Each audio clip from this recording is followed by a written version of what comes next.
Okay, let's unpack this. Have you ever been stuck in traffic or maybe waited for a delayed train? Oh, definitely. Or even just wondered how that package you ordered or, the materials for a factory actually get from point A to B, sometimes across whole All continents. right. It's something we take for granted until it doesn't work. Exactly.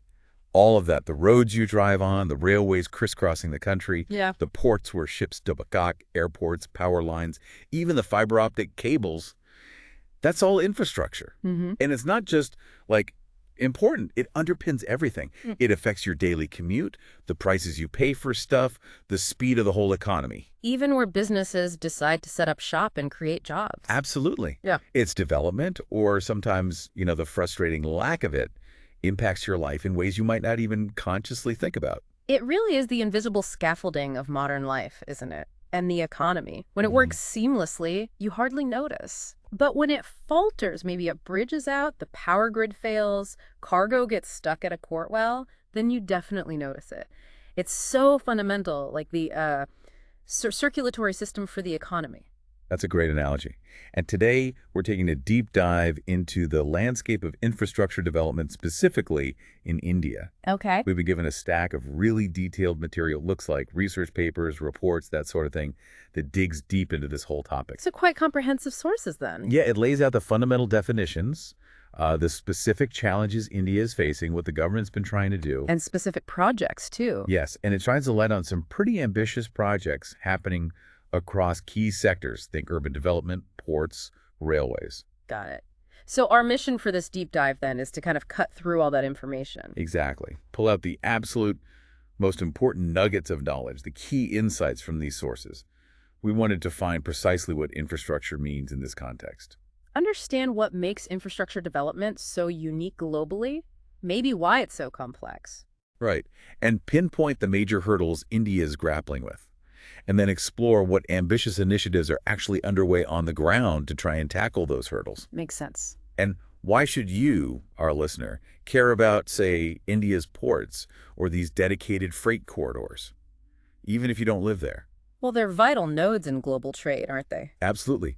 Improvements or bottlenecks there directly affect shipping efficiency, logistics costs, the reliability of global supply chains. Which can impact everything from the cost of the goods you buy, wherever you are, to how competitive international businesses are. And if you're living in India, the connection's even more direct. We're talking about your daily travel time, the cost and availability of goods, job opportunities linked to development, and just the overall quality of urban life. Yeah, it hits close to home. We'll be looking at some maybe surprising comparisons, putting India's progress into a global context. I think China comes up quite a bit in the source material. Ah, the inevitable comparison. It's always revealing.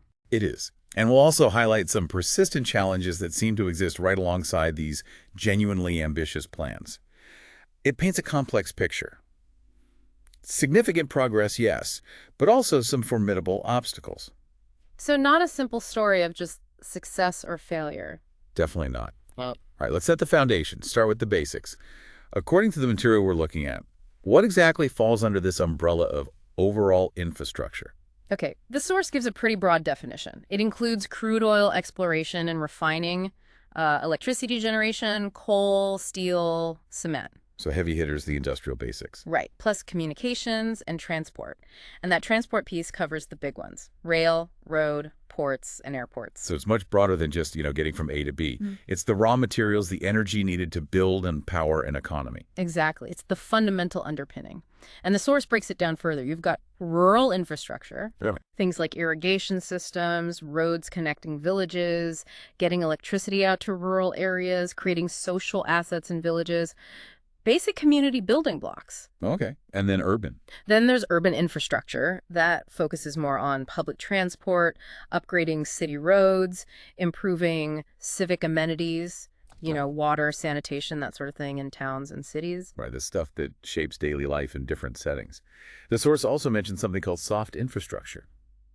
Education, skills. Yes, it does mention that education, skill development, human capital, and it acknowledges that this soft infrastructure is, unquestionably important for long-term development. Yeah. But the material we have here seems to prioritize the overall physical infrastructure we just talked about. It's framed as being most critical for actually enabling economic growth, especially if you're aiming for higher growth levels. Ah, okay. So physical stuff comes first in this context. The point is made that the need for investment in this physical infrastructure, it isn't linear. It actually needs to be more than proportionate to the economic growth you want. Infrastructure growth doesn't just tag along with economic growth. It has to kind of fuel it, precede it almost. That's a really key point. Infrastructure as the engine, not the caboose. So based on this material's initial assessment, where does India stand right now with this overall infrastructure? Well, the picture painted is pretty frank. According to this assessment, India's infrastructure is considered adequate only in the communications sector. Just communication. Just communications. In all the other areas, crude oil, electricity, coal, steel, cement, and all forms of transport, it's considered deficient. Wow. Adequate in comms, deficient everywhere else. That really highlights the scale of the challenge, doesn't it? It certainly does. Now, the source goes into these unique global characteristics of infrastructure development. This part I found fascinating because it helps explain why building infrastructure isn't like, say, building a factory or launching a tech startup. It's inherently complex. Absolutely. There are specific dynamics at play.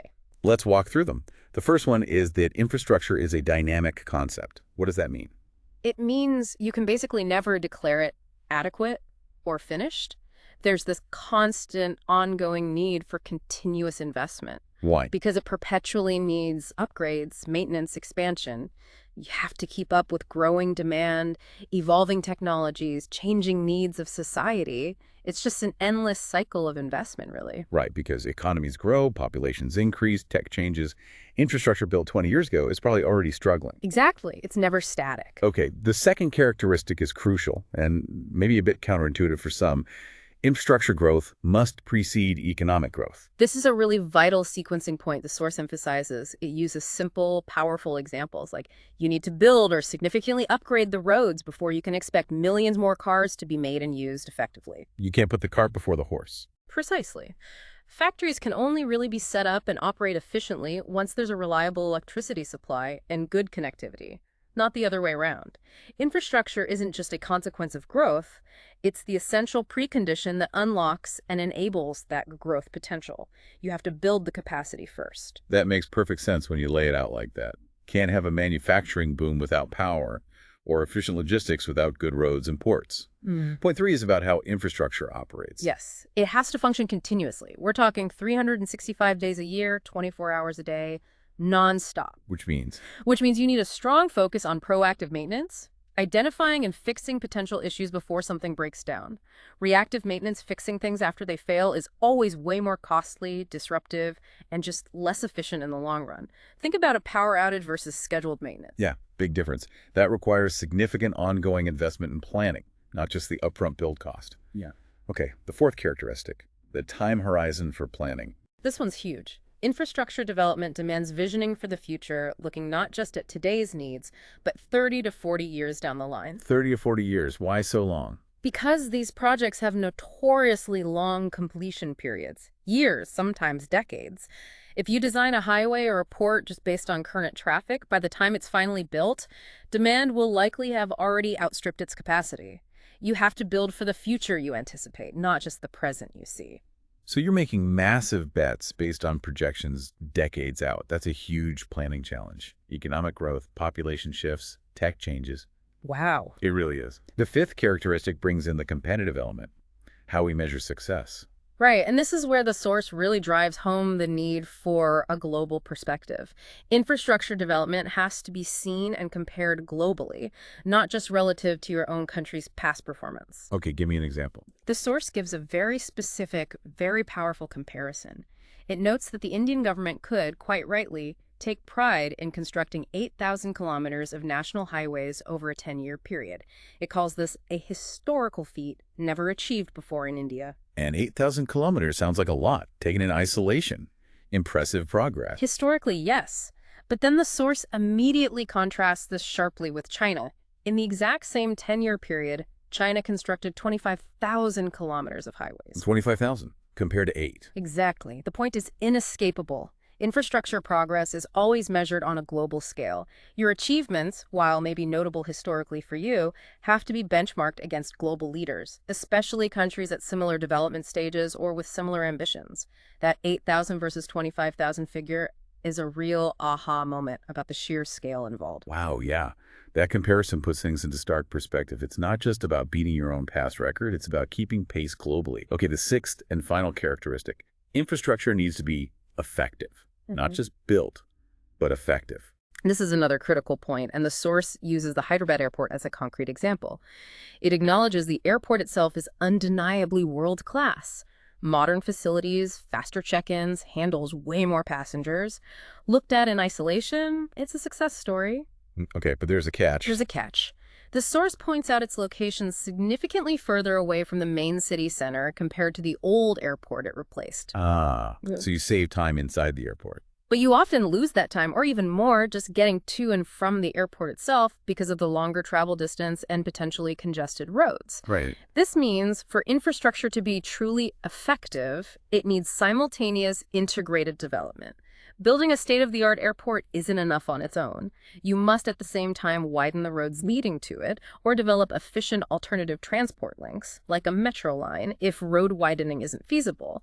Effectiveness is about the entire system working together, not just optimizing one isolated piece. That makes so much sense. An island of excellence isn't truly effective if it's cut off from everything else. Okay, so let's recap section 1 quickly. Infrastructure. It's dynamic, needs constant investment. It has to lead economic growth, not follow. Needs 247 proactive maintenance.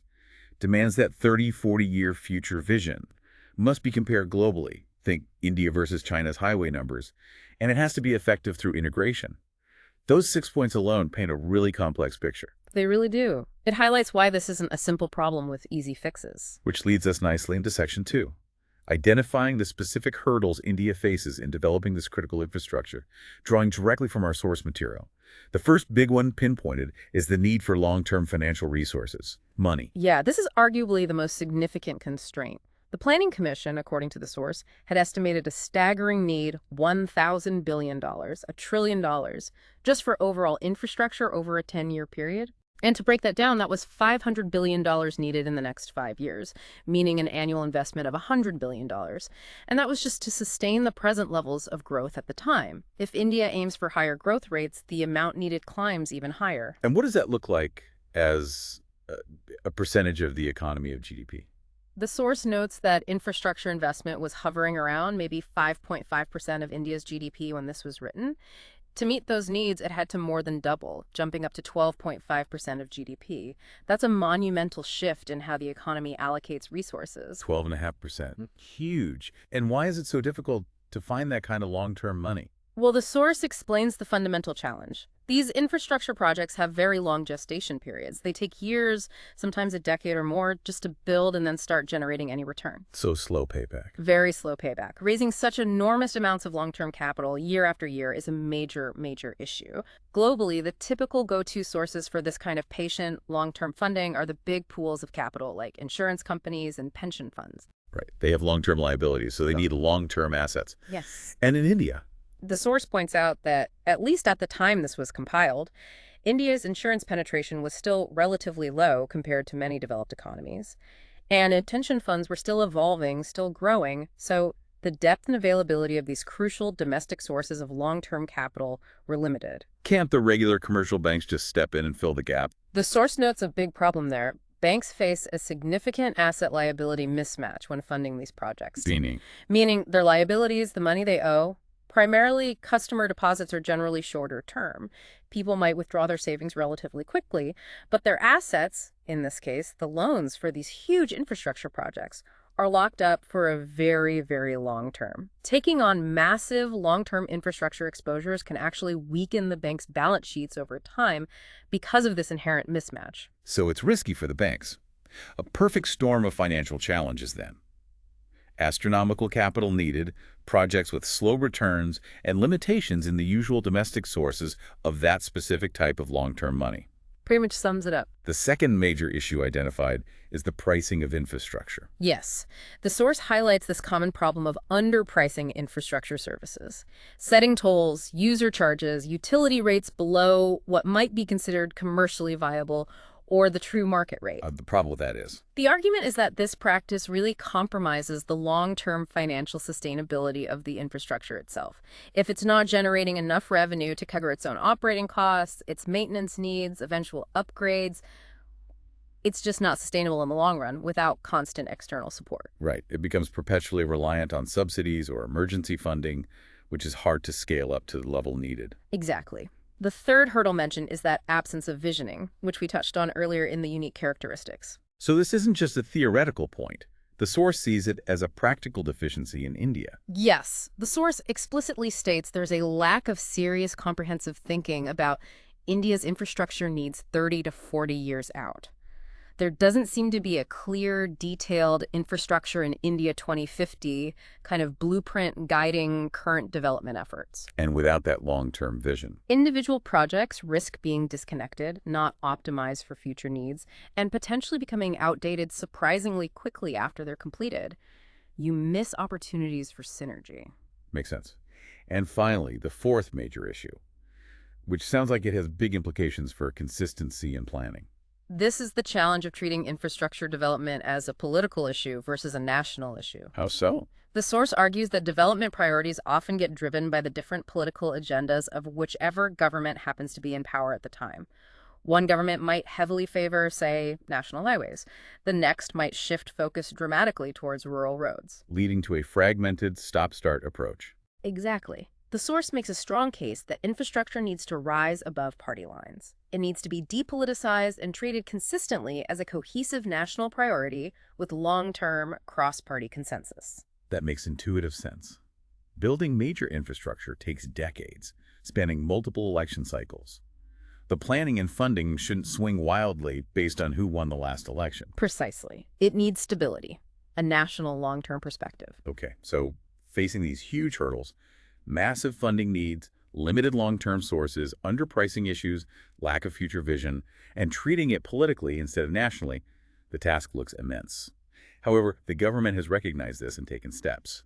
That leads us into Section 3, a broad look at some of these government initiatives mentioned in the source. Yes, the source does acknowledge that the government is well aware of the importance and the challenges, and it has initiated various measures, starting with trying to facilitate the financing. Right, that huge funding gap. What specific financial bodies or funds were set up to tackle that? Well, one key step was setting up the India Infrastructure Finance Company, Ltd. IFCL.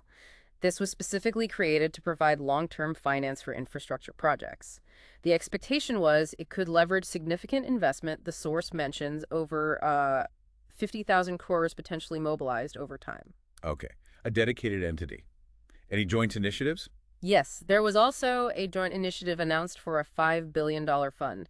That involved IFCL teaming up with IDFC, Citigroup, and the Blackstone Group, specifically aimed at financing infrastructure projects in India. So trying to bring in both domestic and international private capital alongside the government efforts. And also getting direct access to international funds. IFCL set up a subsidiary in London with $5 billion specifically earmarked to fund the import of capital goods, heavy machinery and equipment needed for infrastructure projects back in India. Got it.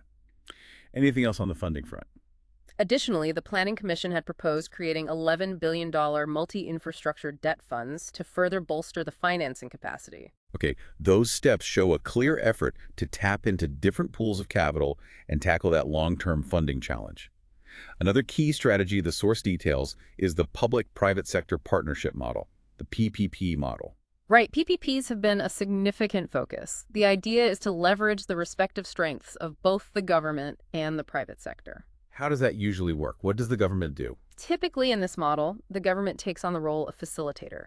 That includes providing essential clearances like interministerial approvals, environmental and forest clearances, which can be complex. It also involves undertaking the often tricky task of shifting existing utilities like power lines or water pipes out of the project's path, and crucially, handling land acquisition. These are areas where the government has unique legal powers and capacity. Okay, so the government clears the path. What's the private sector's role then? The private sector is brought in to actually build the infrastructure, according to the government's specifications, using their own financial resources, and within a defined time frame. The source even mentions that sometimes incentives are built into the contracts if they finish the project early. And how do they get their money back? These are huge long-term projects. Under the most common structure mentioned, the Build, Operate, Transfer model, BOT, the private company, gets the right to operate the completed infrastructure for a set period, the concession period, typically maybe 20, 30 years. Okay. During that time, they're allowed to collect pre-agreed user charges. Think of a toll on a highway or user charges at an airport.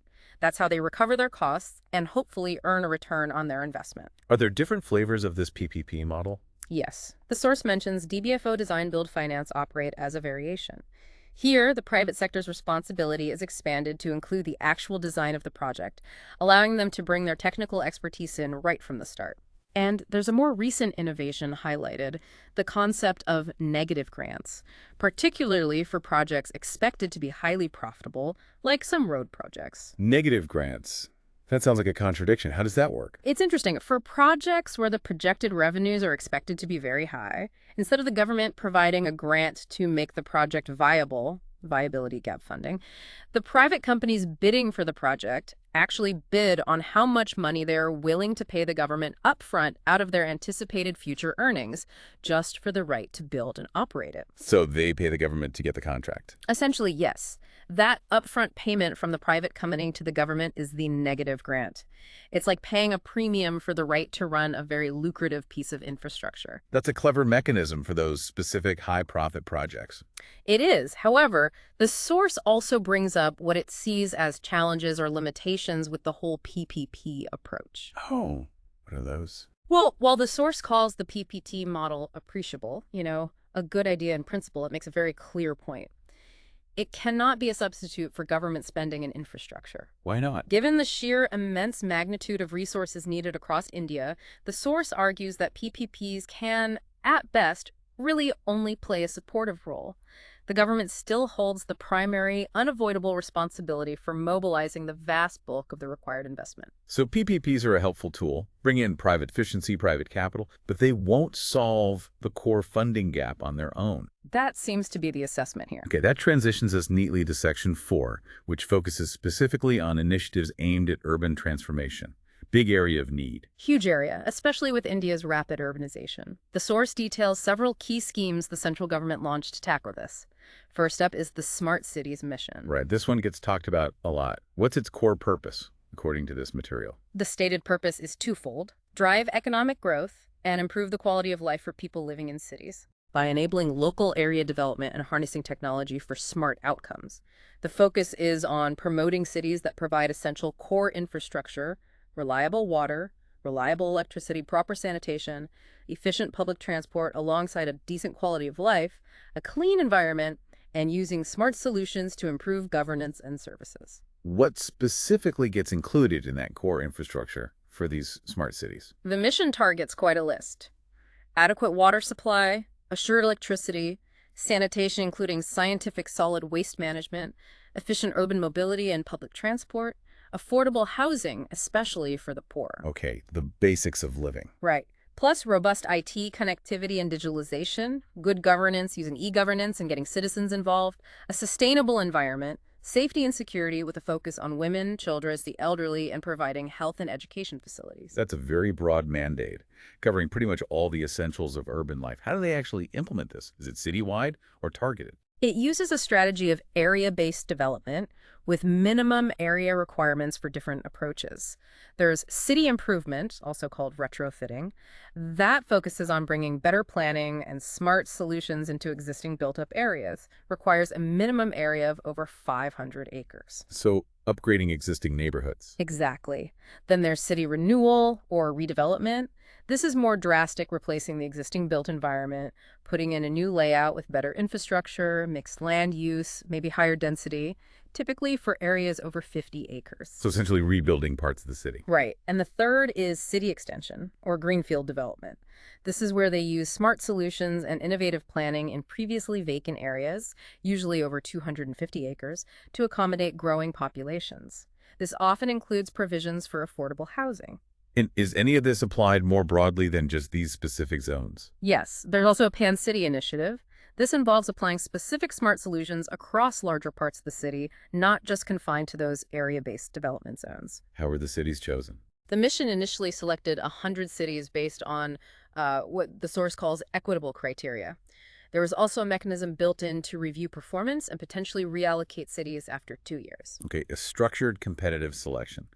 Another major urban initiative mentioned is the Swachh Bharat mission, SBM, the Clean India mission. Right, SBM Urban. It had two really big primary aims. First, to make India free from open defecation, and second, to achieve 100% scientific management of municipal solid waste in all the statutory towns and cities across the country. It set some very specific, very ambitious targets to be achieved by October 2nd, 2019. What were those targets, numerically? They were huge. Construction of 1.04 crore, that's 10.4 million individual household latrines, IHHLs, plus 2.52 lakh 252,000 community toilet seats, and 2.56 lakh 256,000 public toilet seats. Massive numbers on the sanitation front. What about waste management? On waste management, the target was achieving 100% door-to-door collection and 100% scientific management of all municipal solid waste, MSW. That scale is just immense. The source gives a progress update as of a particular date, which is useful context. Yes, it gives a snapshot. As of December 1st, 2015, the source reports that 5.91 lakh IHHLs, about 591,000, had been built, and nearly 29,000 community and public toilets combined had been completed. Okay, progress was being made. What about the waste management side back then? For solid waste, 100% door-to-door collection was being implemented in about 33,000 wards out of a total of roughly 78,000, and around 17.6% of the total waste being generated was actually being processed scientifically. Those numbers give a clear picture of the momentum at that time. Targets were huge, significant work was underway, but still a long way to go on the processing side especially. The estimated cost for SBM was also substantial, right?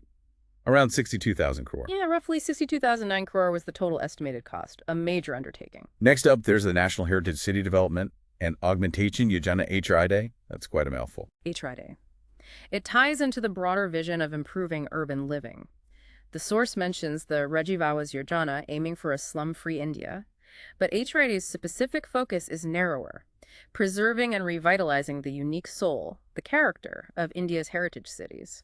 These are often cities rich in history and culture but facing challenges like urban decay. Protecting cultural assets while improving urban life.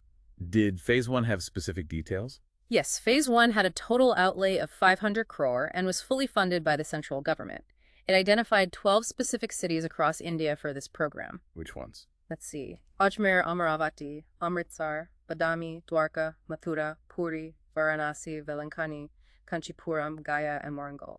A very targeted approach for culturally significant cities. What about the Atal Mission for Rejuvenation and Urban Transformation, AMRT? AR2 targets a broader set of what they call mission cities towns. It had a total outlay of 50,000 crore spread over 5 years. From the financial year 2015-16 up to 2019-20, it operates as a centrally sponsored scheme. Meaning the funding is shared. Exactly. The funding is shared between the central government and the states or cities. The source explains how it works. For cities with a population over 10 lakh, 1 million, the central assistance covers 1/3 of the project cost. For all the smaller cities and towns, the central government provides half the project cost. And the rest? The remaining funding has to be arranged by the respective state governments and the urban local bodies, ULBs, and this can include bringing in private investment as well. So central support, but still requiring significant financial commitment from state and local levels. There was also a specific regional program mentioned for the Northeast, NERUDP. Yes, the Northeastern Region Urban Development Program. This was undertaken by the Ministry of Urban Development, but with specific financial help from the Asian Development Bank, ADB. The ADB loan actually covers 70% of the project cost to the government of India. And where was it implemented? Its implementation was focused specifically on the capital cities of 5 northeastern states. The source explicitly lists Agartala, Aizawl, Gangtok, and Kohima as being included. What were the priority areas within those cities? The program focused on priority urban services, things like water supply, sewerage and sanitation, and solid waste management. It also included components for capacity building and institutional and financial reforms in those cities. What was the scale and timeline? The estimated cost was around 1,371 crore, spread over 3 funding tranches. It had been under execution since 2009 and was planned for completion by June 2019. Funds were released on a reimbursement basis from the ministry with a 90% grant and 10% loan structure to the participating states. So focused on essential services and building local capacity in a really crucial region. And finally, in this urban section, Pradhan Mantri Awas Yojana, urban, the housing scheme. Right, PMAY, urban. The scheme was launched by the central government with a very clear, very ambitious aim: provide housing for all urban people by the year 2022. How did it work? It worked by providing central financial assistance to the states and union territories, specifically for constructing houses for eligible sections of the urban population. The focus was particularly on residents of urban slums and people in the economically weaker sections, EWS category. Key features included components for slum rehabilitation and building affordable housing specifically for the EWS group. Okay, so a whole range of initiatives covering different aspects of urban life, making cities smarter, cleaner, preserving heritage, improving basic services, providing housing. It definitely reflects a concerted effort to upgrade India's urban infrastructure across the board. It certainly shows a multi-pronged strategy trying to tailor approaches to different urban challenges. Right. Let's shift gears now and move into Section 5, a really crucial area: connectivity. This section dives deep into transport infrastructure: roads, railways, ports, and air travel. Starting with roads, we have the Setu Bharatam program and then the much larger Fatmala Pariyojana. Okay, Setu Bharatam has a very specific, safety-focused aim. It's about building bridges to ensure seamless and safe travel on national highways. And crucially, it had the goal of making all national highways free of railway-level crossings by 2019. Removing those level crossings is a big safety issue, I imagine. Huge. The source explicitly mentions the program was undertaken to prevent the frequent accidents and, tragically, the loss of lives that happen at these railway-level crossings. What were the specific targets? The program targeted building 208 new railway overbridges, RBs, and railway underbridges at these crossings, with an estimated cost of about 20,800 crore.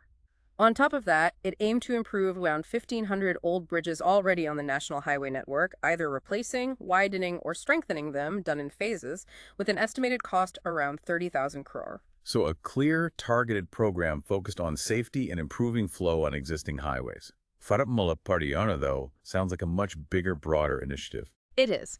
Bharatmala is described as the new umbrella program for the entire highway sector in India. Its central focus is optimizing the efficiency of both freight and passenger movement across the country. How? By bridging gaps. Exactly, by identifying and bridging critical infrastructure gaps through a whole variety of planned interventions. What kind of interventions are we talking about? The list is quite comprehensive. Development of economic corridors connecting major production and consumption centers. Intercorridors and feeder routes to improve the network's reach. Projects specifically for national corridor efficiency improvement. Roads for border and international connectivity.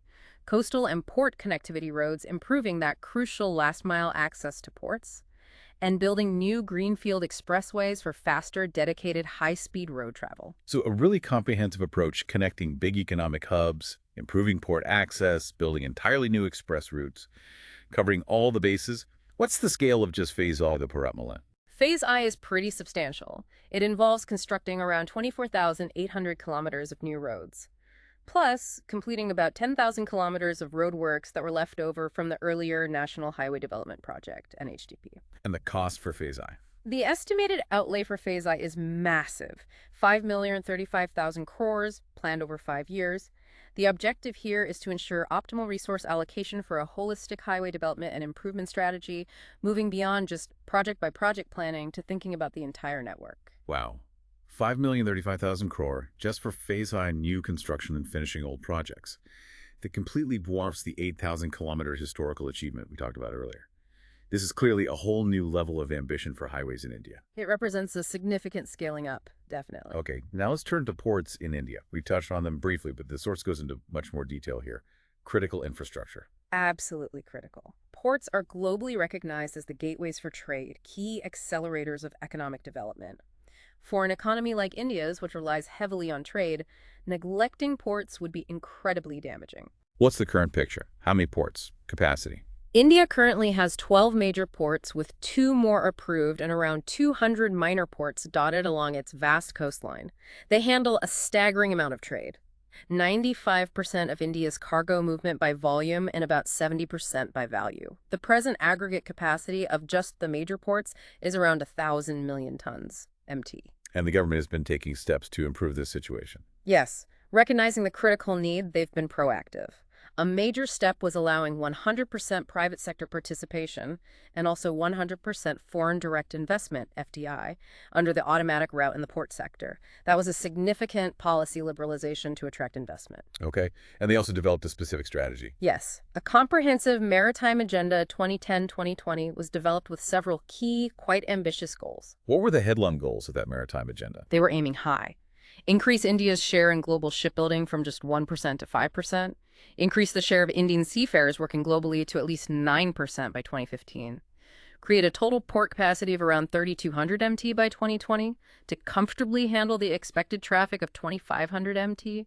Bring Indian ports up to par with the best international ports in terms of performance and capacity. Increase the tonnage of ships registered under the Indian flag and under Indian control. And significantly promote coastal shipping as a more efficient and greener alternative to congested roads for domestic freight. Those are some ambitious targets. And at 100% FDI under the automatic route, what specific areas within the port sector does it cover? It's quite broad, covering a wide range of assets and activities. Financing and developing captive facilities for industries based at the port.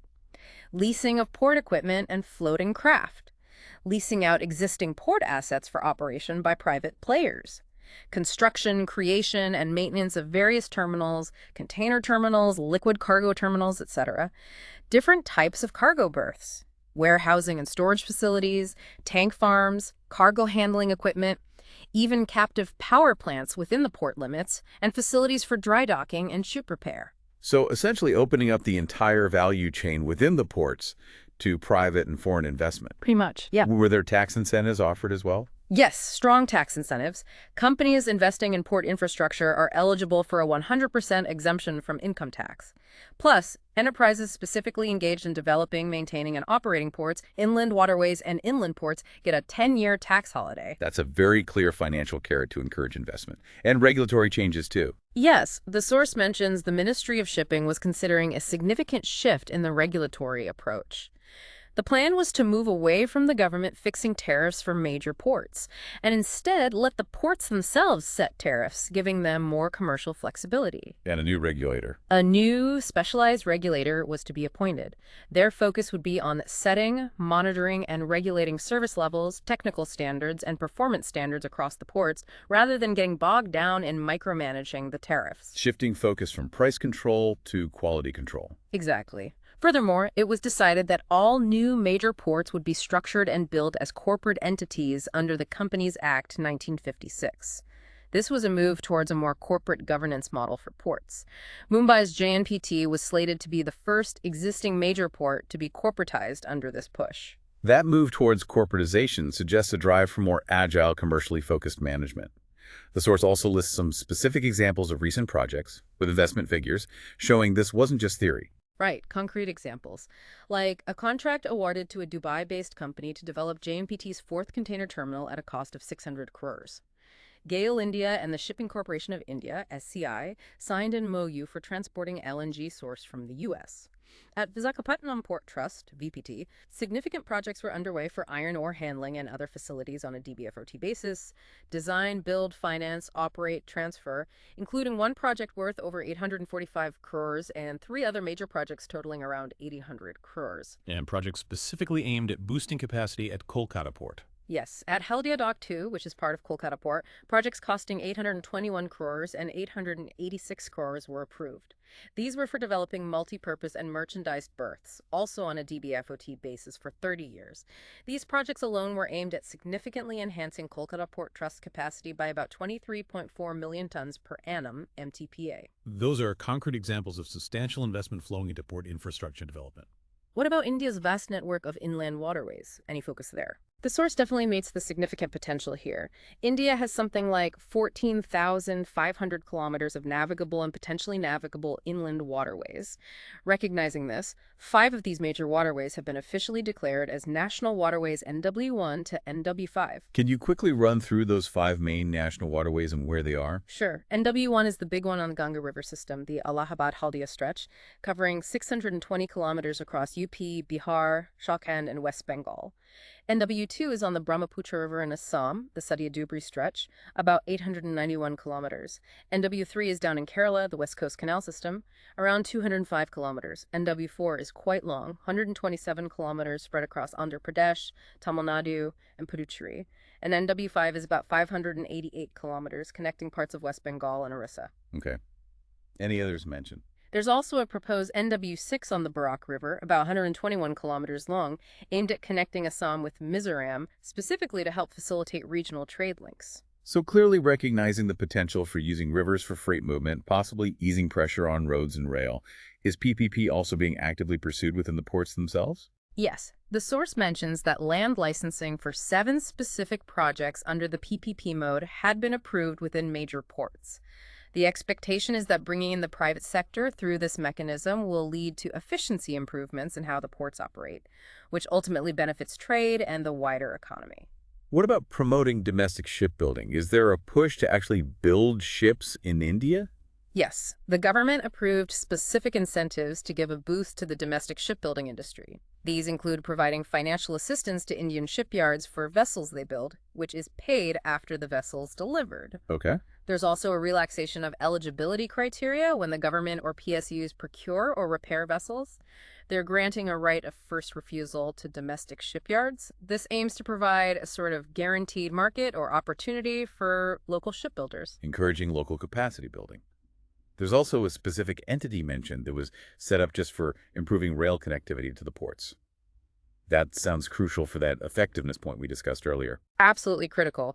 A special purpose vehicle, SPV, was created called the Indian Port Rail Corporation Limited. It was incorporated under the Companies Act. Who owns it? Its equity comes from the 11 major ports themselves and also from Rail Vikas Nigam Limited, RVNL, the railway infrastructure company. It started functioning from July 2015. Its specific task: taking up projects critical for providing efficient last-mile rail connectivity to the major ports. The source mentions it had already taken up 23 such projects. Because a world-class port isn't much good if you can't easily get goods to and from it by rail. Right? Exactly. That connection is vital. And this sounds like a rather charming, maybe non-traditional initiative, lighthouse tourism. Yeah, this is an interesting one. A program led by the Ministry of Shipping, along with the Directorate General of Lighthouses and Lightships, DGLL. The plan is to develop 78 lighthouses across the country as centers of tourism in the first phase, using the PPP model. Lighthouses as tourist spots. Yes.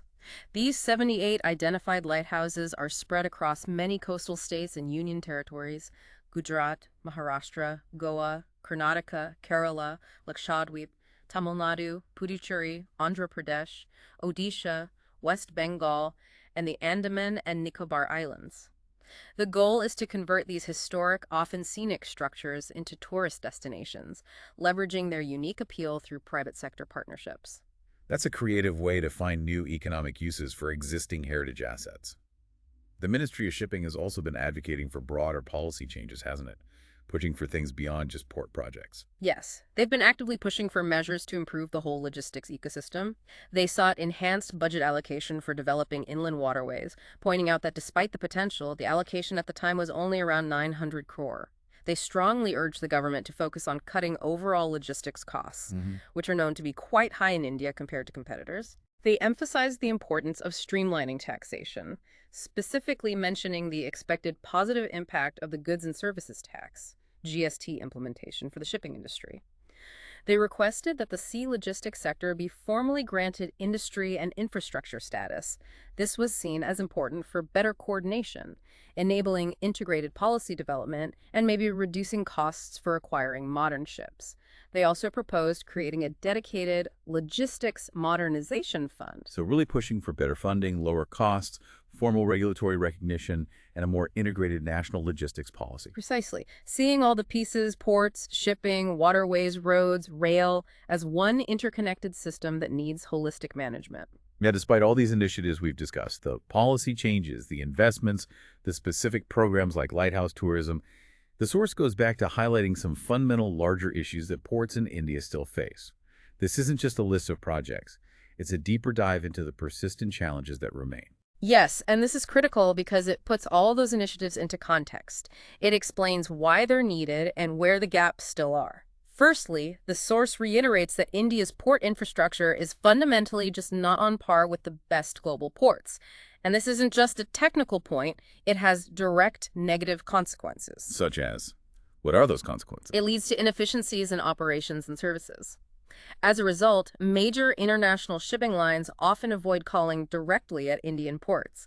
They prefer larger, more efficient hubs elsewhere. This leads to indirect routes and longer transit times for India's cargo. Okay. What else? Capacity exhaustion is also a serious, immediate problem. Ports like Mumbai had apparently already exhausted their capacity, and JNPT, the largest container port, was nearing that point.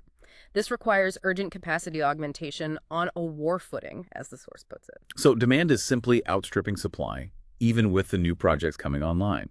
It seems so. A really significant issue highlighted is the lack of a holistic view. Ports are often still seen in isolation, not as integral parts of a transport center or a comprehensive logistics platform. How should they be seen? For them to be truly effective, they need robust, seamless links to the hinterland, the inland areas they serve via high-capacity rail and road networks. They need to be developed with these connections and complementarities in mind as parts of a single system, not just standalone port facilities. That goes right back to our earlier point about effectiveness, like the Hyderabad airport example. The facility itself might be good, but the connections are absolutely vital. Exactly the same principle. Another major issue.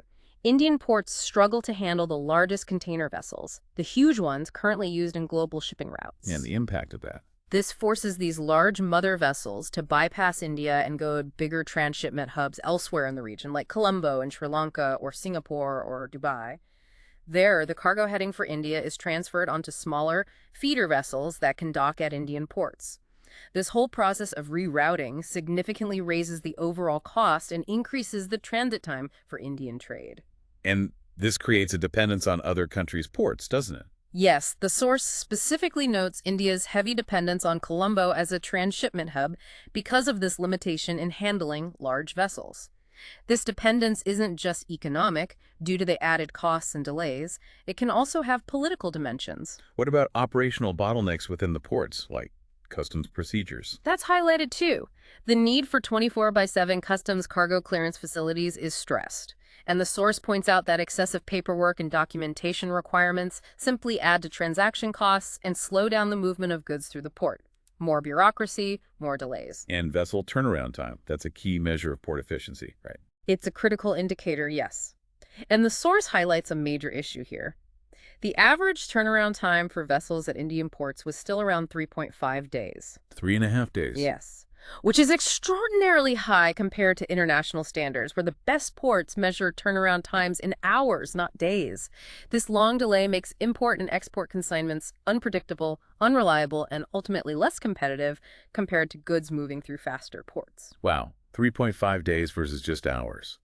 That's a massive difference that directly impacts the competitiveness of all Indian trade. It's a huge factor. High throughput costs and overall transport costs are also flagged as issues. This is partly attributed to inefficient, unorganized, and uncoordinated truck movement between the ports and their final destinations, which increases both costs and time. So problems on the landside connection too. Yes. And ports are also, unfortunately, subject to frequent labor unrests, according to the source, which can disrupt loading and unloading operations, adding yet another layer of uncertainty and potential delays. So a challenging mix. Infrastructure gaps, like handling big ships, operational inefficiencies like long turnaround times and paperwork, and labor issues. The source also stresses the importance of looking ahead for ports, not just fixing current problems. Yes, recent development efforts are noted, but the source emphasizes it's more important to develop ports with a clear future vision. The aim should be to make India a major hub for cargo movement in the region, not just serving its own existing traffic. The rapidly increasing volume of international trade is putting immense pressure on existing capacities, which require that augmentation on a war footing. And this brings us to the Sagarmala program. This sounds like it's designed specifically to address some of these larger, more holistic port and coastal issues. Precisely. Sagarmala is presented as a major strategic initiative. The core idea is to leverage India's very long coastline and its network of inland waterways to drive broader industrial development. Interestingly, it was apparently first conceived way back in 2003, envisioned as the waterways equivalent of the Golden Quadrilateral Highway Project. Okay, what are its expected benefits? Why do this? It's expected to significantly reduce the cost and the time involved in transporting goods, both domestically and for international trade. This would benefit industries by lowering logistics costs, boost exports, and also lower import costs. What are the key components of Sagarmala? Its key components include modernizing the infrastructure at existing and new ports, improving connectivity to the ports via rail, expressways, and waterways, developing dedicated coastal economic zones, CEZs, to encourage manufacturing and industrial activity near the ports, and focusing on skill development for coastal communities to enable them to participate in the economic growth. A very comprehensive approach, and the projected outcomes are quite significant. Yes, the projected outcomes mentioned are ambitious. Sagarmala is expected to boost India's merchandise exports to $110 billion by 2025 and is estimated to create around 10 million new jobs, directly and indirectly. Those are big numbers, big goals. E-governance initiatives are also being rolled out in the port and shipping sector to streamline things. Yes, the source lists several specific services that have been brought online to try and cut down on that paperwork and speed up processes. These include things like online ship registration, online application and seat booking for various maritime exams, online application and processing for seafarers' documents like continuous discharge certificates, CDCs, and certificates of competency, COFAs. Okay, automating the bureaucracy. Right. Also, dangerous cargo handling certificates, GMDSS radio certificates, cookery certificates for ship cooks, online applications for chartering permission, registration certificates for transport operators, and even a master checker tool online for verifying seafarers' credentials. So definitely move towards digitalizing some of that notoriously cumbersome maritime paperwork. What's the overall outlook presented for the shipping sector itself based on all this? The source's perspective seems to be a bit mixed. The outlook looks somewhat subdued in the short term, facing global economic headwinds at the time. However, it was expected to be more fruitful in the long term, driven by these domestic initiatives like Sagarmala and the Jalmarg Vikas project for waterway development. Concerns remain, though. Yes, concerns remain for specific segments like dry bulk shipping and container shipping, mainly due to weak global trade volumes and industry overcapacity issues. The one bright spot mentioned was the tankers segment, which actually forms a majority of the Indian fleet. It had apparently had a very strong run in 2015-16, seeing daily charter rates roughly double, benefiting from a more favorable demand-supply balance globally at that time. Okay, so a mixed picture overall. Long-term potential seen as positive, hinged on successful implementation of these big domestic plans, but facing challenging global market conditions in key segments like containers and dry bulk. Let's turn now to Indian Railways, often called the lifeline of the nation. Huge system. Indeed. Indian Railways, IR, is massive, operates a network of around 64,000 route kilometers, making it the fourth largest railway network globally. It runs an incredible number of trains every single day, about 12,000 passenger trains and 7,000 freight trains. It had also recently achieved a significant landmark of moving over 1 billion tons of freight in a single year. And it has this dual function, right? It's both a commercial operation and has a social responsibility. This is a core point of analysis in the source material. IR absolutely operates both a commercial function, mainly through its freight operations, and this crucial social responsibility function as the country's lifeline, providing affordable passenger transport to millions. The source highlights that the bulk of IR's profits have traditionally come from its freight operations. And how has the balance between rail and road freight shifted over time in India? This was striking. Yes, this is another remarkable shift highlighted with a sharp comparison. Back in 1951-52, the modal split for freight movement was heavily skewed towards railways. The ratio was something like 79.21 between rail and road. Railways dominated both bulk cargo and retail parcel cargo, especially on medium and long-distance routes. Okay, rail was king back then. Absolutely. However, over the next 60 years, this completely flipped. road freight now holds a market share exceeding 80%. It handles 95% of retail parcel cargo and even 60% of bulk movement. Rail share in bulk freight has fallen to only about 35%. The source notes that in countries like China, road freight has only about a 22% share. In the U.S., it's around 37%. The stark comparison leads to a crucial, perhaps counterintuitive implication. Riches. Freight movement by road is actually cheaper than by rail in India. This is very different from countries like China and the U.S., where rail freight is significantly cheaper than moving goods by road, especially for bulk commodities over long distances. That really does seem counterintuitive. You'd think rail would have inherent efficiencies for bulk transport compared to thousands of individual trucks on potentially congested roads. What are the main reasons identified in the source for this high cost of rail freight in India? The primary reason identified is the high cost of rail movement due to IR's long-standing policy of cross-subsidization. Explain that again. Passenger fares, particularly for the very popular sleeper class used by the masses, are kept artificially low, well below cost. They are heavily subsidized by charging much higher fares for moving freight. Passenger rail fares are notoriously politically sensitive in India, making it extremely difficult to raise them to reflect the actual cost of service or market rates. So the social goal of keeping passenger travel affordable is essentially being paid for by making freight transport more expensive, which then drives freight traffic onto the roads.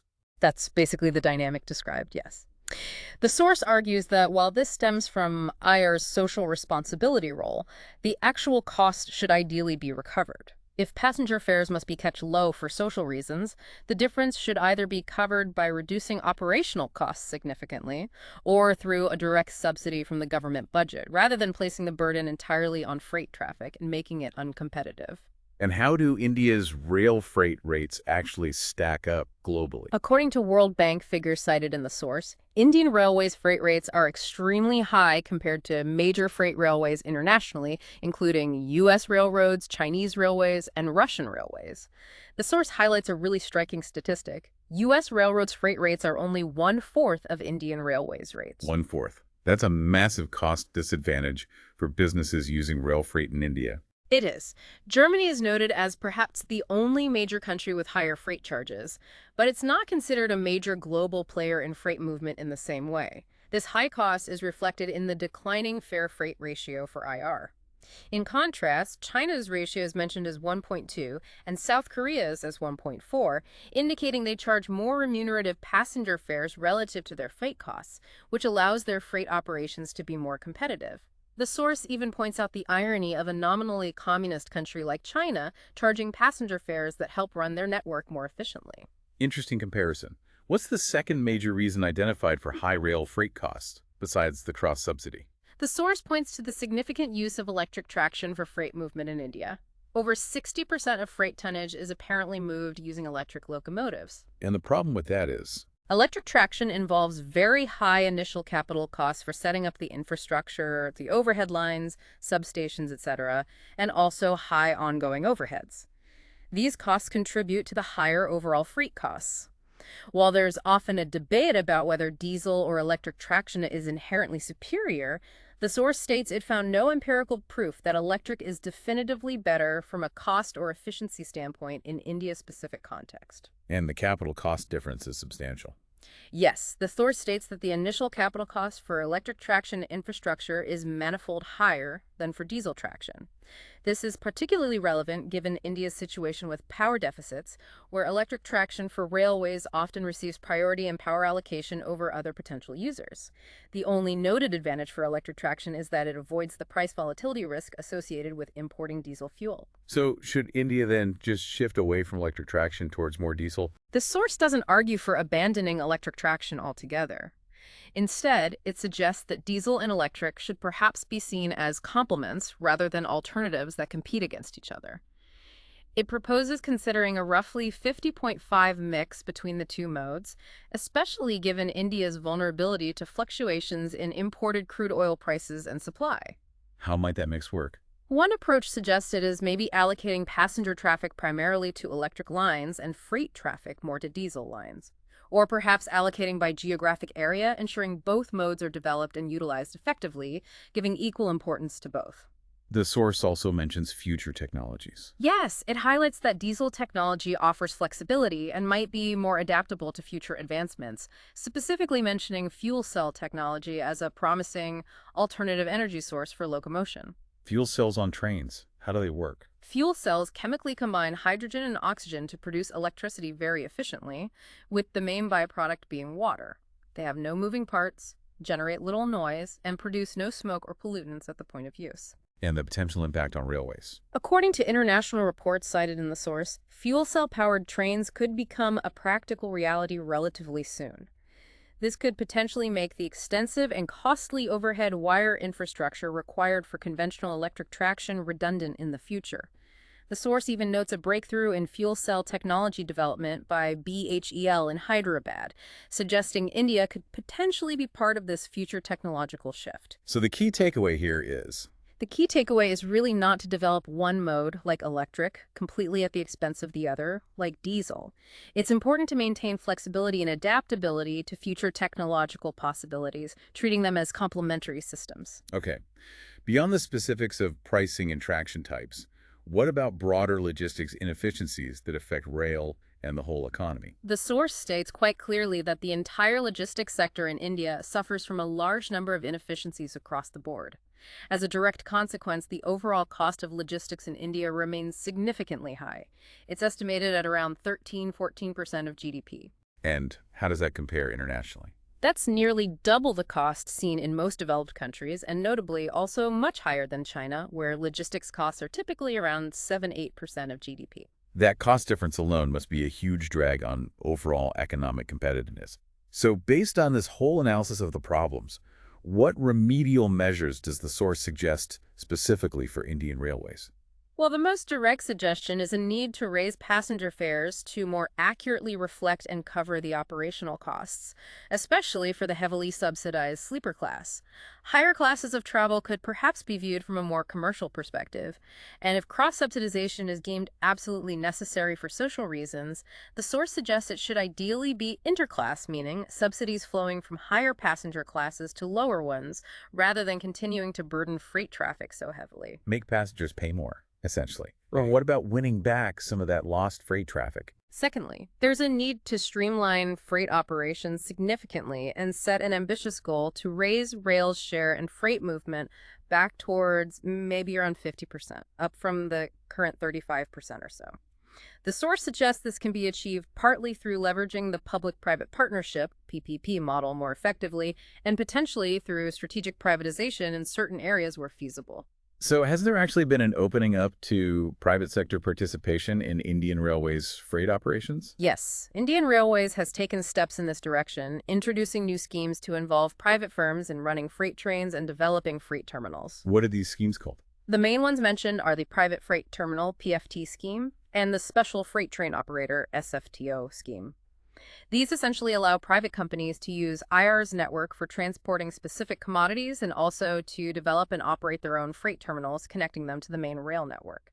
These schemes were also extended to potentially include existing private siding owners and logistics providers. Tell us a bit more about the SFTO scheme, the Special Freight Train Operators.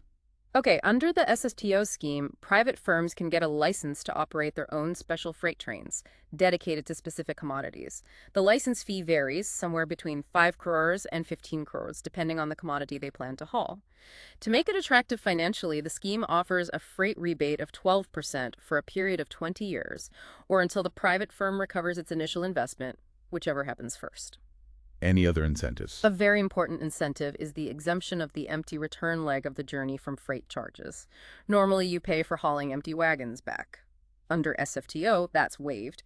The private operator is then free to determine the charges for their customer, covering both the freight movement and handling services. Which commodities are actually covered by this SFTO scheme? The scheme covers the movement of several bulk commodities: fertilizers, cement, fly ash, chemicals, petrochemicals, and steel. But the source mentioned a concern. Yes, the source points out what it calls a major concern raised by logistics companies and potential operators. The high-volume automobile transport segment has not been included in this scheme.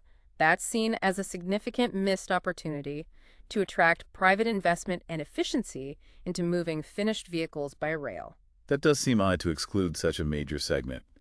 What about the other scheme, the PFT policy for private terminals? Under the Private Freight Terminal (PFT) policy, private operators can set up and utilize their own freight terminals connected to the IR network. They are allowed to handle all types of traffic at these terminals except for outward loading of coal, coke, and iron ore, which remain largely handled by IR itself. Is there a revenue-sharing component?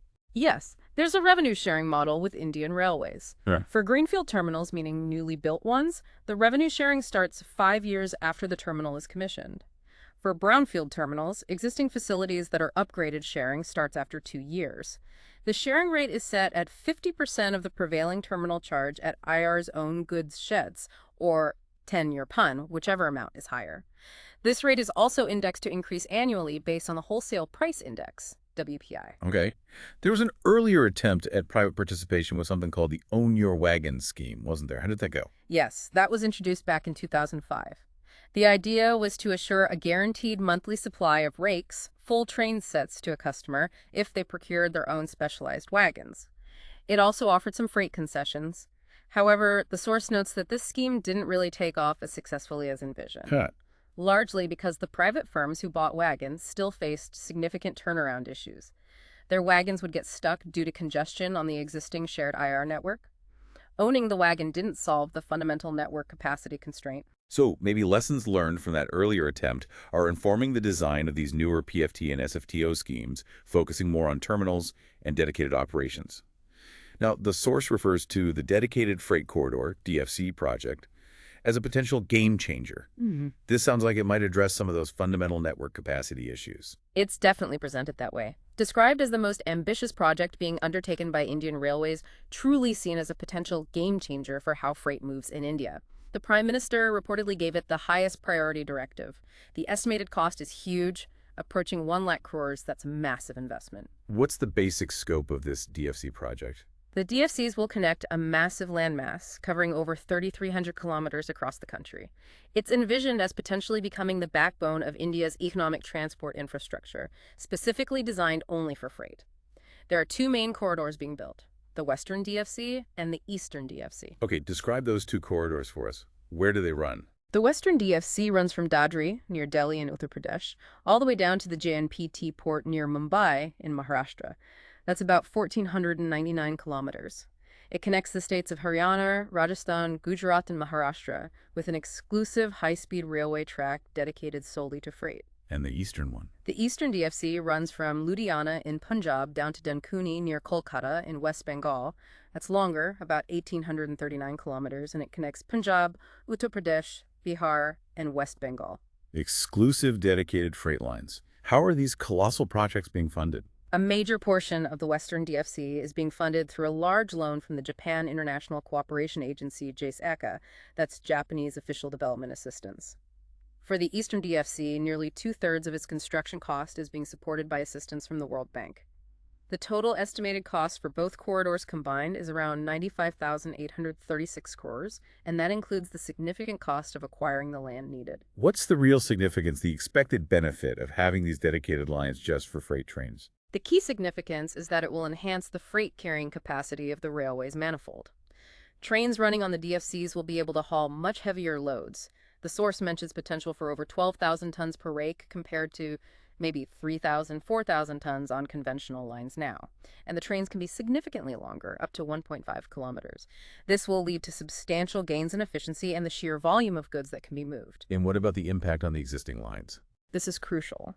By shifting the majority of freight traffic off the existing heavily congested railway lines and onto these new dedicated corridors, it will free up huge amounts of capacity on those old lines.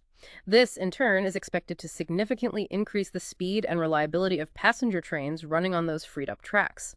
It should improve passenger travel times quite a bit. So remember, the DFC itself is not for passengers. Its primary aim is to create a high-capacity, reliable, multimodal system specifically for moving goods efficiently. The source actually calls the plan to build these DFCs a strategic inflection point in the history of Indian Railways. It marks a decisive shift away from IR's historical model of running both passenger and freight traffic jumbled together on the same tracks, which causes huge operational conflicts and delays. A fundamental change in approach. Absolutely. Once completed, the DFCs are expected to enable Indian Railways to become far more customer-oriented and much better equipped to meet the demands of the market for reliable, cost-effective freight services.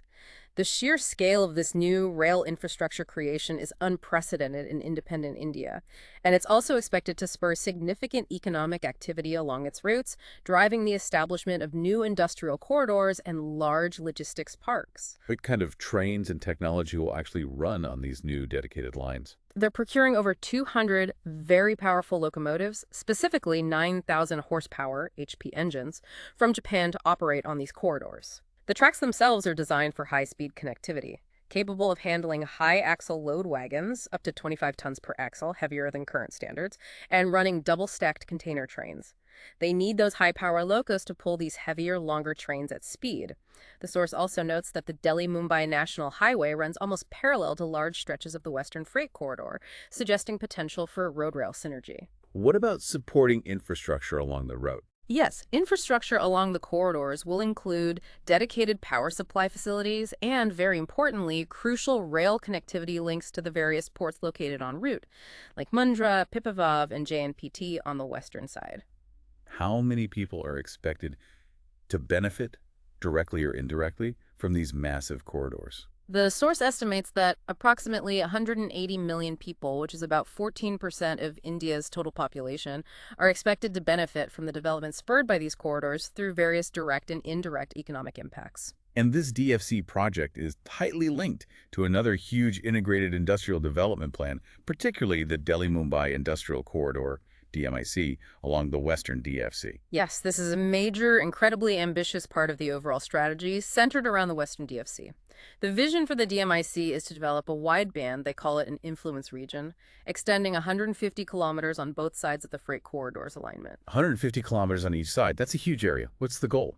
The goal is to create a robust, globally competitive economic base within this vast region.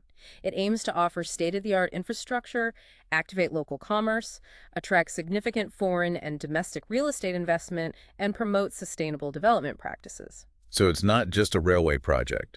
It's explicitly using the railway as a backbone or catalyst to spur much broader economic growth, industrialization, and urbanization along its path. Exactly. It's planned to include necessary feeder rail and road connectivity, linking the new industrial areas within the corridor to the hinterland, major markets, and select ports along the western coast.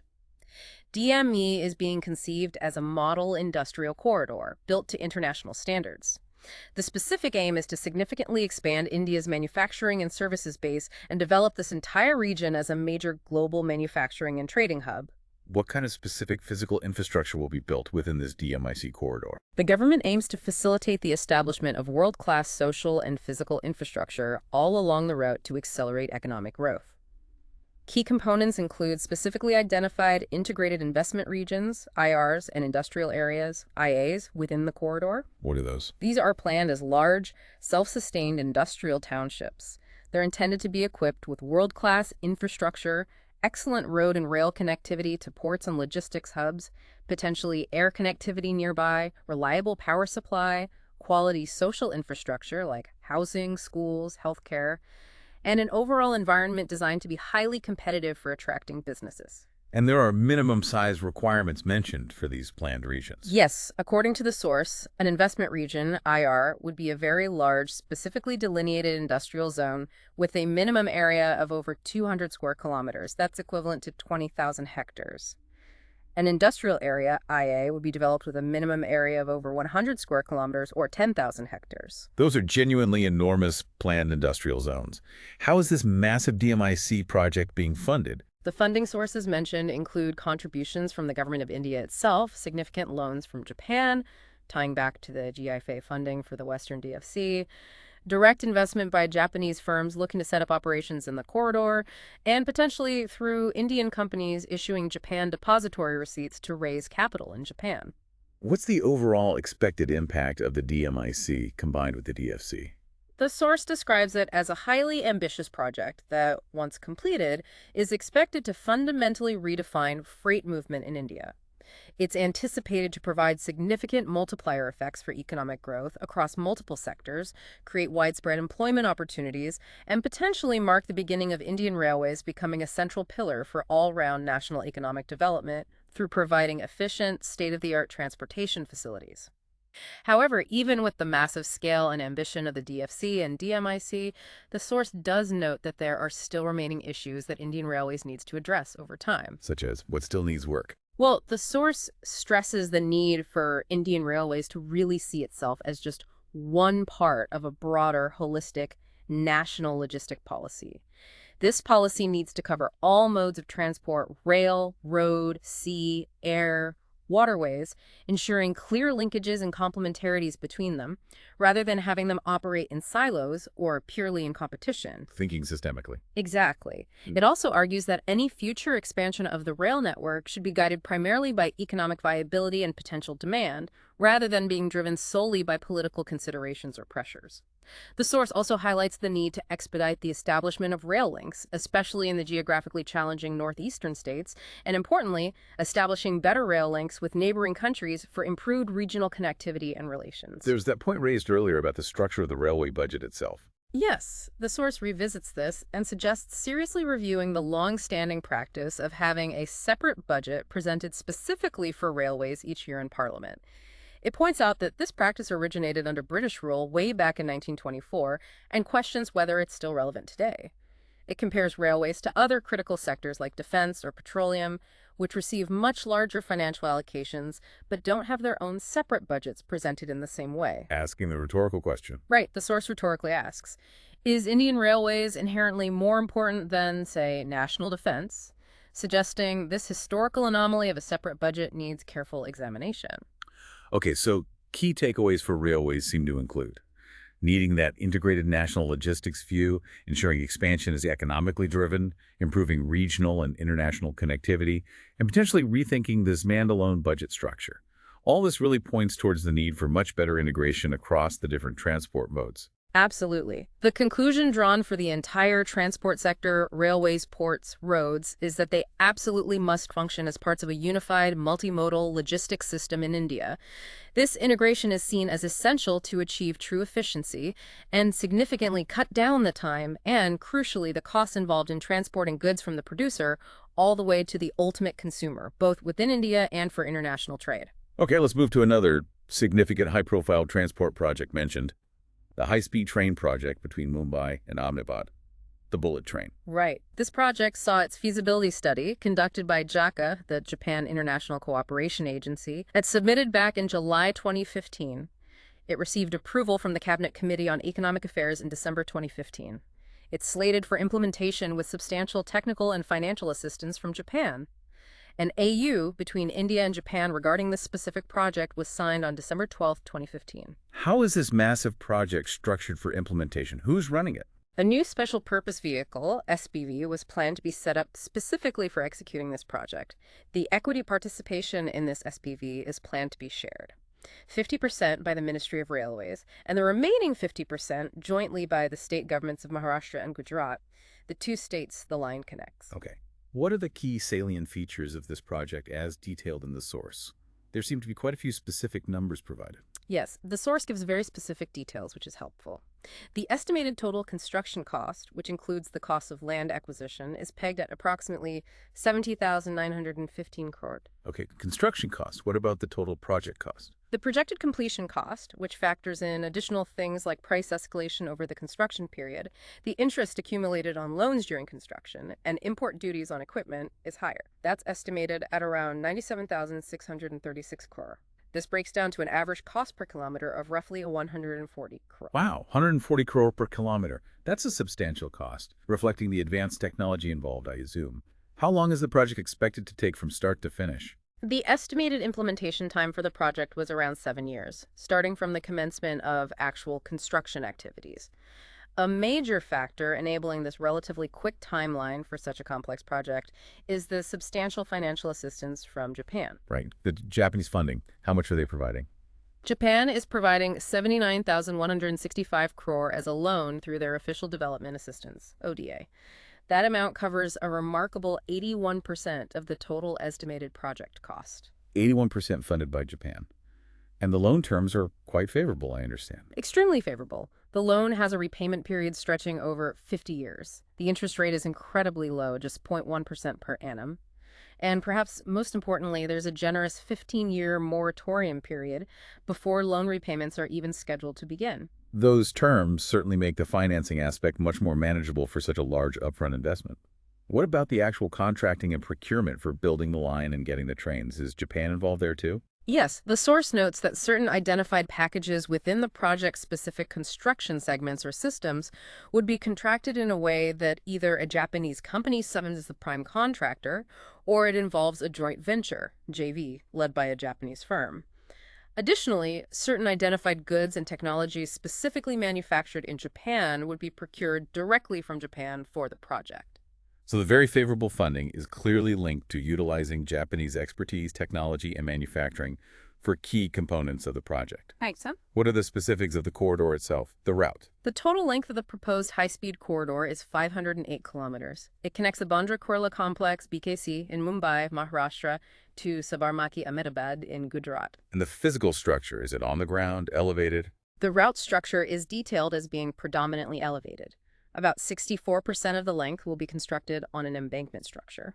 Around 25% will be on viaducts, basically, elevated bridge-like structures, and about 6% will involve tunnels, likely through hilly sections.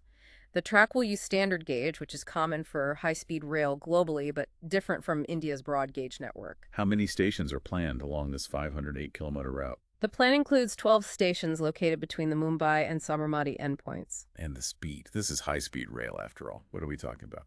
The maximum design speed for the line is 350 kilometers per hour, km/h. The planned operating speed is slightly lower at 320 kilometer operating speed. 320 kilometer per hour operating speed. That's genuinely high speed, comparable to systems in Japan or Europe. It would drastically cut travel time between Mumbai and Ahmedabad. What about the trains themselves and the planned frequency of service? The service is planned to initially start with 10-car train sets, designed to seat around 750 passengers. There's potential to expand these to 16-car trains in the future, which would increase the seating capacity to about 1,200 passengers per train. And frequency. How many trains per day? The frequency projections are also very high. The plan was for 35 trains per day, operating in each direction by the year 2023. This was projected to increase significantly over time, reaching 105 trains per day each way by the year 2053. 105 trains each way per day. That level of frequency is substantial, almost like a metro service between the two cities. What about the projected ridership numbers? How many people are expected to use it? The source projects approximately 36,000 daily users traveling both ways combined in the initial year 2023. That translates to around 13 million passengers annually. Looking much further ahead, by 2053, the daily ridership, both ways, is projected to increase dramatically to 186,000 users, which would total about 68 million passengers using the line annually. Those are massive projections for both the frequency of service and the number of people expected to use the line. It really highlights the anticipated impact of such a dramatic reduction in travel time between these two major economic hubs. It's clearly a project seen as having enormous potential impact, reflected in the high priority and significant investment, especially the Japanese involvement. Okay, let's shift from high-speed rail between major cities to regional air connectivity now. Specifically, the UDAN scheme mentioned in the source. Right, UDAN. It stands for Ude Deshka Am Nagrik, which translates roughly to the common citizen of the country flies. It's highlighted as a key component of India's National Civil Aviation Policy of 2016. It's described as an innovative regional connectivity scheme, RCS. What's its main goal? Its goal is to stimulate and supplement the growth of air traffic in regional areas connecting smaller towns and cities that previously had little or no air connectivity. It uses a market-based mechanism to achieve this. And what's the main feature from the passenger's perspective? What makes it accessible? The core feature is making air travel more affordable on these regional routes. It aims to offer a certain number of seats on each flight at subsidized, affordable passenger fares. The target price point mentioned is around $2,500 for an hour-long flight segment. $2,500 for an hour's flight. That's quite low. What kind of connectivity has it achieved or is targeting? As per the source materials timeframe, UDAN had already been successful in connecting 70 airports across the country and operationalizing 128 new regional routes. Looking ahead, the scheme aimed to connect over 100 additional unserved or underserved airports in future bidding rounds, significantly expanding the reach of India's regional air network. How does the government support this to make it actually viable for airlines to operate these routes, presumably with lower passenger numbers or yields? The government provides crucial support primarily through Viability Gap Funding, VGF. This fiscal support helps bridge the financial gap for airlines operating on these routes, the difference between their operational costs and the revenue they generate from the capped affordable fares. The government also provides assistance for developing the necessary infrastructure at the underutilized airports that become part of the UDAN network. Are there direct incentives offered specifically to the airlines flying these UDAN routes? Yes. To ensure the routes are profitable enough for airlines to sustain operations, UDAN offers several incentives. It reduces their operating costs by eliminating airport charges on the UDAN routes. It provides subsidies on aviation turbine fuel, ATF. It provides that market-based subsidy for half the seats on each flight to guarantee a baseline revenue. And importantly, it guarantees the airlines 3 years of exclusivity on the specific routes they successfully bid for and operate under the scheme. That package of support VGF, infrastructure help, lower operating costs, guaranteed revenue, exclusivity that's clearly designed to make these regional routes economically viable for airlines to take on. The source also gives a breakdown of where the first round of these RCS airports were located geographically. Yes, it provides a regional breakdown for the first round. 13 RCS airports were covered in the eastern and northeastern regions of India. 12 airports each were included in the northern and western regions, and 8 airports were in the southern region. This shows an effort to distribute the benefits across different parts of the country. Okay, so UDAN emerges as a significant initiative specifically designed to bring air connectivity and the economic benefits that come with it to smaller cities and towns, making it affordable through a carefully structured government support and incentive system for airlines. And finally, there's a brief mention of something called the Adarsh Railway Station Scheme. What's that about? The Adarsh Railway Station Scheme is described simply as a program focused on the modernization or upgradation of railway stations across the Indian Railways network. Development works carried out under this scheme are generally funded under the specific plan head designated for passenger amenities within the overall railway budget. It's part of the ongoing efforts to improve the overall passenger experience at stations. Got it, just improving station facilities. All right, we have covered a tremendous amount of ground in this deep dive. We've gone from the fundamental definitions of infrastructure and its unique global characteristics. Right, that dynamic nature, needing to precede growth, the 247 maintenance, the 30-40-year vision, global comparisons, integrated effectiveness. To the immense financial needs and significant hurdles India faces: funding gaps, pricing issues, lack of long-term vision, the politics versus national interest problem.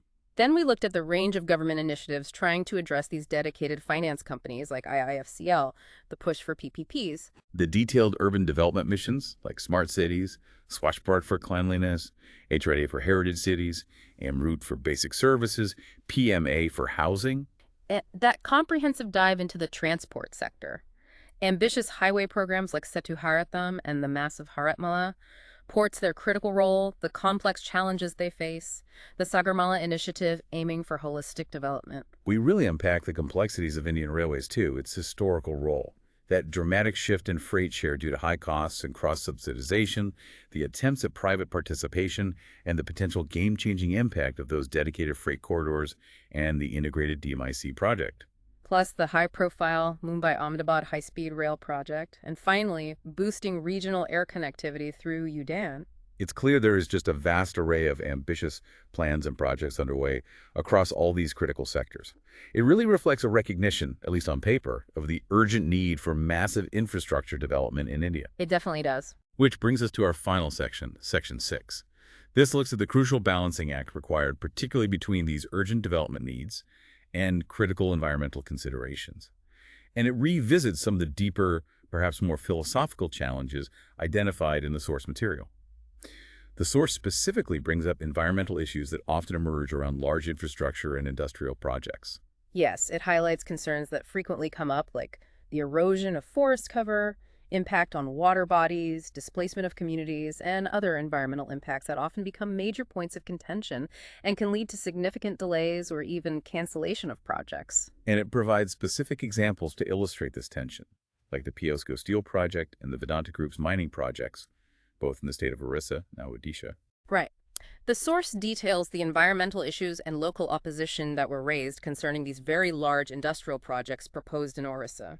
It points out that these concerns and the resulting delays or denials of necessary clearances put an estimated investment opportunity of over 60,000 crores at stake, just for that one state. 60,000 crores. That's a huge potential loss. What's the source's perspective on this? The source's perspective here is quite strong, even provocative. It argues that denying these projects based primarily on environmental issues might, in fact, prevent Orissa from transforming itself from what was considered a backward state into a more progressive one, given the sheer scale of economic activity, jobs, and downstream development these massive investments could potentially bring. So framing it as a direct trade-off between environment and economic upliftment for a poorer state. And another example mentioned is the Lavasa project in Maharashtra, a planned hill city. Yes, the source refers to the stalling of the Lavasa project due to environmental clearance issues as potentially a myopic view on the part of the government or regulatory bodies involved. It argues that the project, conceived as a large planned hill city, had the potential to perhaps redefine urban development models in India. It suggests it could have been designed and managed to be environmentally friendly post-construction, possibly even more so than many existing unplanned cities that have grown organically with significant environmental problems. So the source seems quite critical of environmental concerns being used, in its view at least, to halt potentially significant development projects that could offer new models or large investments. What's the perspective attributed to the Prime Minister at the time regarding how to balance these competing concerns? The source notes that the Prime Minister had indicated that while there should ideally be a balance found between development needs and environmental protection, development itself is presented as the prime concern. Why? What's the rationale given? The rationale mentioned is that development directly involves the people and their livelihoods, making it fundamentally more important in the immediate context of addressing poverty and improving living standards for large parts of the population. And what is the source's strong argument on finding a way out when environmental issues arise with a project? This is really a key takeaway from this final part of the source material. It makes a very strong, repeated argument that a way out should and must be found for addressing environmental issues associated with development projects. The core argument is that instead of simply abandoning a potentially beneficial development project because of environmental concerns, concerted efforts should be made to devise and implement solutions to mitigate those concerns or find alternative approaches around the specific environmental challenges, thereby allowing the project to proceed in some form. So the focus should be firmly on finding solutions and mitigation strategies, not using environmental issues as a reason to simply stop development altogether. That's the clear message coming through here. What other broader environmental and social issues are listed in this context as part of the larger development challenge? The source lists a range of other significant issues that are intertwined with infrastructure and development deficits in India. The pervasive challenge of slum development in rapidly growing urban areas, the urgent need for better, more scientific waste management practices nationwide, the policy push towards banning the use of certain plastics, complex issues surrounding rural and urban habitation patterns and pressures, the severe pollution of many major rivers, and the ongoing worrying erosion of forest cover across the country. And how does the source connect these specific environmental and social concerns back to India's broader underlying development deficits? It links these issues directly back to India's persistent fundamental challenges: high levels of unemployment and underemployment, the acute backwardness and poverty still prevalent in certain states and regions, the overall national development deficit compared to aspirations, the investment deficit we discussed earlier, particularly in infrastructure, and the significant development divide that exists between the more prosperous and the lagging parts of the country. And what's the source's concluding argument regarding how India should treat private and foreign players who propose projects in this complex context? Building on the previous points, the source argues that if private or foreign investors come forward with major projects that could potentially provide answers or solutions for these significant development deficits and divides projects that promise to bring substantial investment, create large numbers of jobs, and spur economic growth, especially in backward areas, then their projects should be actively encouraged rather than discouraged or easily stalled. Reiterating that point about finding a way out for environmental issues. Exactly. The source reiterates its point that a way out for the associated environmental issues should be diligently sought so these potentially transformative projects can proceed. The source is quite critical here in its conclusion, suggesting that some government actions, perhaps taken under the guise of environmental protection, might actually be short-sighted. It implies they might overlook the tangible welfare gains, jobs, incomes, better living standards that these large projects could bring to underdeveloped states and the country as a whole. So a clear and rather pointed stance from the source, arguing that the imperative of development, particularly for addressing deep-seated poverty and regional inequality, should lead policymakers to prioritize finding solutions to environmental challenges rather than letting those challenges become insurmountable barriers to progress and much-needed investment. And the source adds a final caution. These complex infrastructure-related issues, including the environmental and social dimensions, will only become more complex and compounded as India's economy aims for accelerating growth levels in the future, and as its large and growing population continues to exert more pressure on existing resources and infrastructure capacity, the problems won't get easier. Are there any final overarching policy suggestions offered by the source to try and tackle these incredibly complex, interconnected issues more effectively? Yes, based on its overall analysis, the source makes two final high-level suggestions. First, it suggests considering the idea of having a separate dedicated budget specifically for infrastructure development as a whole. This could potentially integrate the existing railway budget, which currently exists separately, and bring funding for other key infrastructure sectors like roads, ports, power, etc., under one umbrella for potentially greater complementarity and more coordinated planning and allocation. That ties back neatly to the point raised earlier about reviewing the standalone railway budget, but broadens the idea significantly.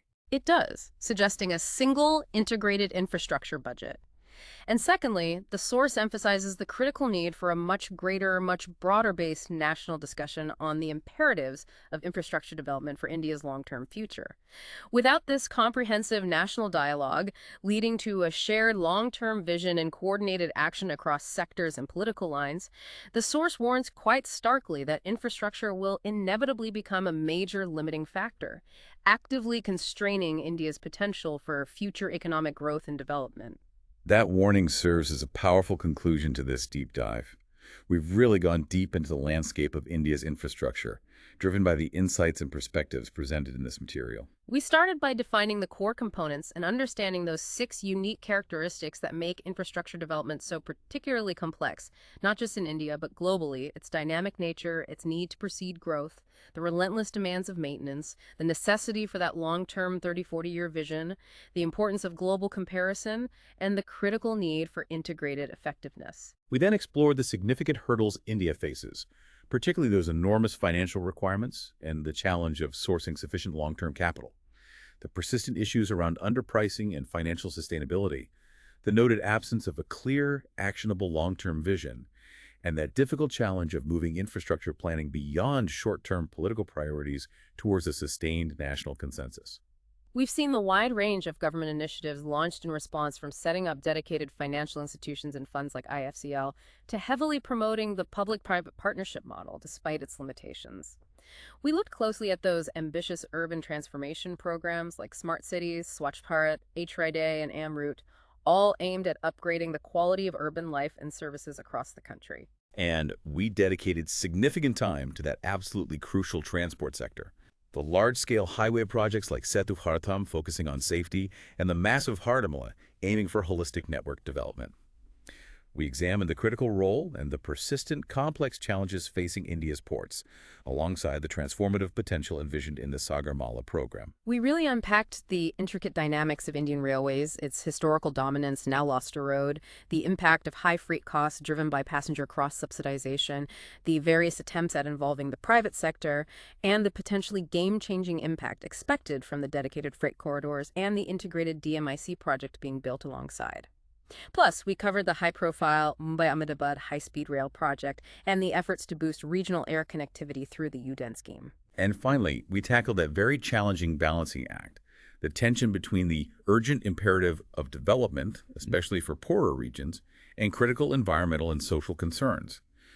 We explored the source's strong, perhaps controversial, argument for prioritizing development and actively finding solutions or ways out for environmental challenges, rather than allowing them to halt projects that could potentially address India's deep-seated development deficits. It paints a picture of immense scale and ambition, reflecting a country undeniably grappling with the fundamental building blocks needed for its future growth and prosperity.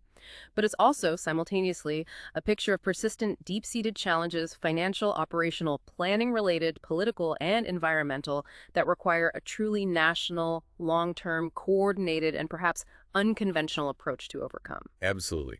This deep dive has really underscored that core idea from the beginning. Infrastructure is never truly adequate. It's a constant dynamic process of building, maintaining, adapting, innovating, and investing for the future. And as you've heard throughout this discussion, the impact of all these grand plans, the successes and also the failures and bottlenecks, is profoundly real for you, the listener. Whether it directly affects the speed and cost of the goods you consume, the efficiency and comfort of your travel, the potential for economic opportunities in your community, or even just the quality of the environment around you, the air you breathe, the water you drink, it all connects back. Thinking about the sheer scale of India's needs that we've discussed, the sobering comparisons to global leaders like China, the undeniable ambition in plans like the DFC or Sagarmala, and the very difficult trade-offs highlighted by the source, particularly between development and environment. Here's something for you to ponder as we wrap up this deep dive. Given the source's strong view that environmental issues must find a way out to allow development projects that address deep-seated inequalities to proceed, and coupling that with the emphasis on needing a 30-40-year vision, what kind of fundamentally new approaches to balancing development and environment, perhaps strategies or technologies not even discussed in this material, might be needed for India to build infrastructure that is truly sustainable, effective, and equitable for all its citizens in the long run?